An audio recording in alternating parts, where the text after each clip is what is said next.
Welcome back with another episode about the metaverse. This is episode 2.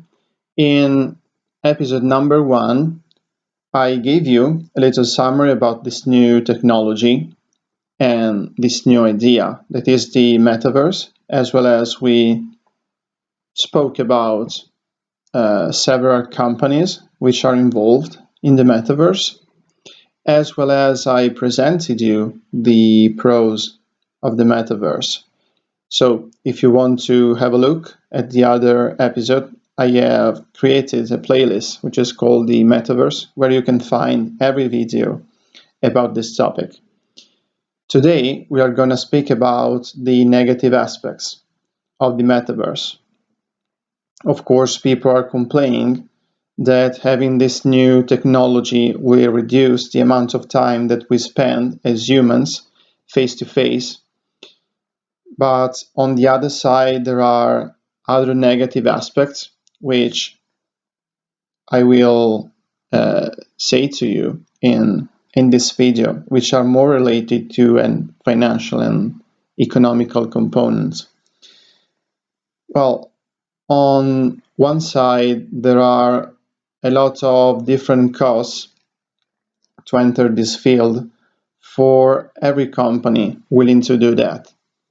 Of course, profits are possible. In my opinion, it's just personal opinion, of course. Profits will be huge for whoever will be the winner in this field because it's completely new and the opportunities, possibilities are really great in my opinion. There is a huge amount of different possibilities. On the other side, costs to enter the field are huge too. Of course, more reward at the end, more risk, especially at the beginning. The metaverse idea and the metaverse field is completely new. So there will be huge costs to develop new technology, to develop new aspects, to develop new tools, like for example the ones that Facebook is creating today. I've seen like several sources saying that these tools about the metaverse, such as the ones related with Oculus, are sold at cost. So nowadays, basically, Facebook is not profiting about this particular area of its company. Um, and most importantly, costs are not like fixed. So companies know, of course, that they will have a lot of different costs to develop this technology, as well as for entering in this field. But on the other side, they are not able to calculate an exact amount or something similar to an exact amount nowadays, because like it's everything completely new without boundaries in my opinion. And it will be very hard to plan for these companies, and markets generally don't like this. They generally prefer when like companies are more plain, costs are fixed or can be planned at least, as well as revenues. Whereas on this side of the fact, it's very difficult to do that, especially in the metaverse, but for tech companies in general, but more specifically for the metaverse itself. This means that, and we have seen something similar during the last earnings call of Meta platforms, that there will be a lot of costs to develop the metaverse. And in the short term, these costs are gonna impact strongly the company's balance sheet, at least, and revenues.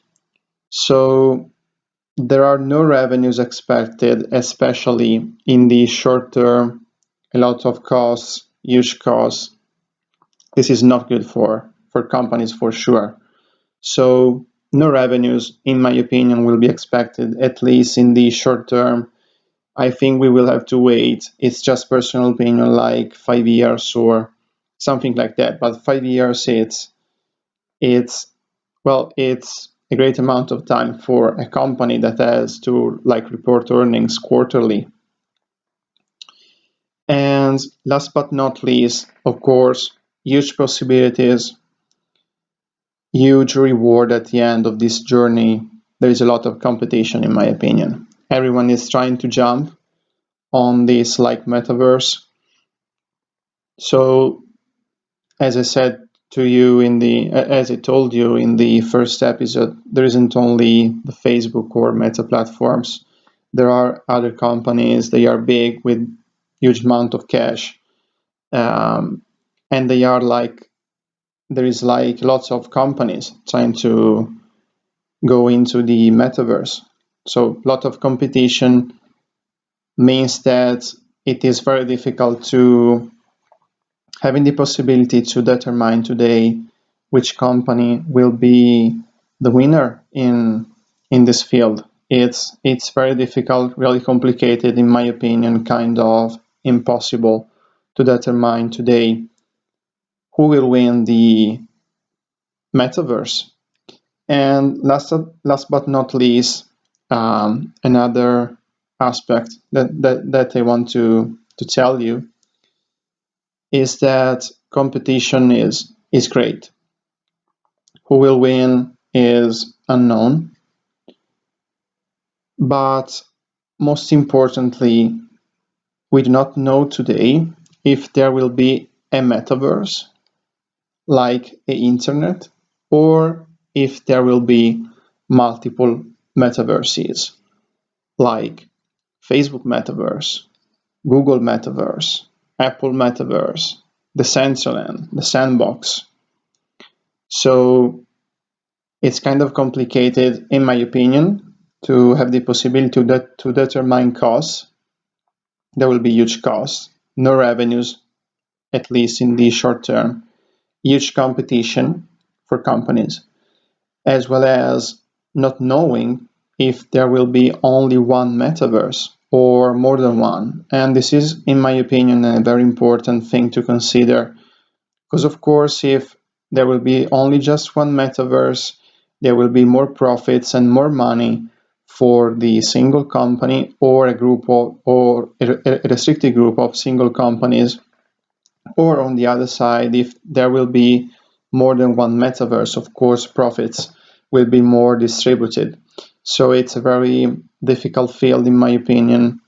It's kind of complicated to know today who will be the winner. And I think that that's all for today. These are more or less, in my opinion, the negative costs and the negative aspects of the metaverse, especially for companies. I hope you enjoyed the video. If you haven't yet, go and watch episode number 1, which is like more about the summary and positive aspects. If you like the video, please try to support me.